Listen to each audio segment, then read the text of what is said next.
Kalau lutut kamu mula-mula sakit di sini atau di sana, kaki pun susah nak angkat, jangan risau. Hari ini saya nak bagi tahu puncanya. Kalau itu koyakan meniskus, cukup sapu gel ini saja. Bila lutut sakit, kaki tak boleh diangkat, sapu saja gel ini. Hanya sapu di bahagian lutut yang sakit, esensnya akan menyerap masuk, bantu kurangkan gejala sakit lutut. Sekarang harganya cuma seumpama satu hidangan makan. Cepat cuba gel lutut ini. Saya boleh jamin atas nama jenama Lanzef, kalau tak berkesan, saya rela disambal petir. Walaupun kamu sudah berumur 80 tahun, buang saja semua plaster sakit dan ubat tahan sakit di rumah. Segera gunakan gel lutut ini. Ia mengandungi bahan anti radang yang kuat, berkesan melegakan koyakan meniskus, radang sendi lutut, malah sinovitis. Hanya perlukan 5 saat, kamu dah boleh rasa kesannya 10 kali lebih cepat berbanding rawatan biasa. Segera buat pesanan sekarang, beli melalui pautan masih dapat diskaun 50%. Jangan biarkan sakit terus ganggu hidup kamu lagi.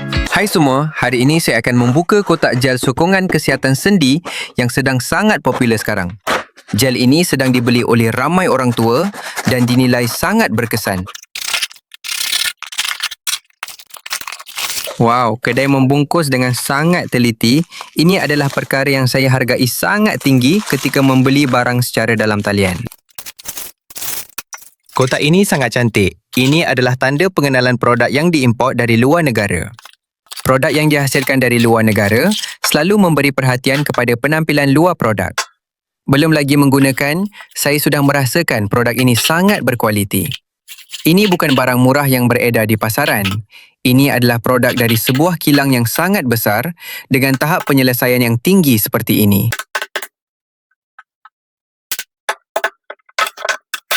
Sekarang mari kita timbang berat produk ini ya. Ini adalah penimbang yang saya baru beli semalam. Mari kita gunakan untuk melihat sama ada pengeluar telah menipu berat produk kita atau tidak.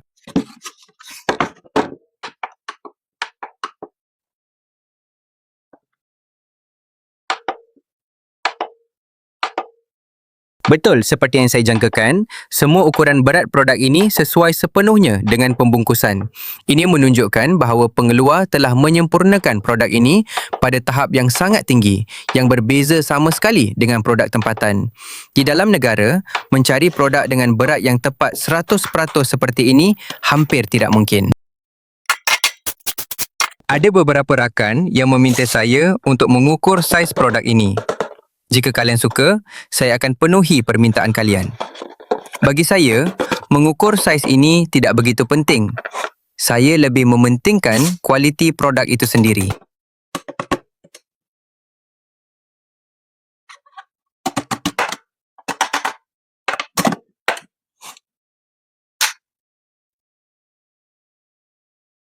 Kita ada satu lapisan pelindung di sini. Kalian ingat untuk mengeluarkannya sebelum menggunakan produk ini ya. Ingat ya. Banyak orang terlupa untuk mengeluarkan lapisan pelindung ini lalu mengeluh kepada saya bahawa produk tidak dapat digunakan.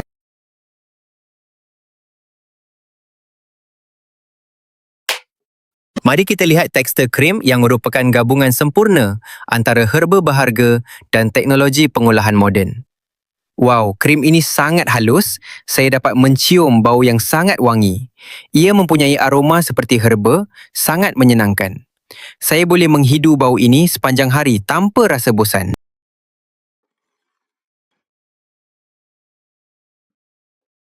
Kalian tahu tidak?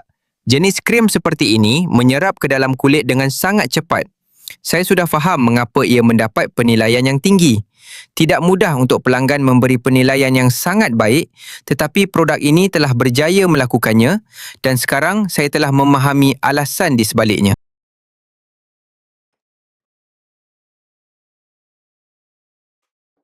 Krim ini hangat dan sangat menyenangkan kalian A. Saya merasa seolah-olah ada sesuatu yang sedang meresap ke dalam kulit saya. Sungguh, kesannya sangat cepat. Saya agak terkejut dengan hasil ini. Ini adalah produk yang sangat berbaloi untuk kalian cuba.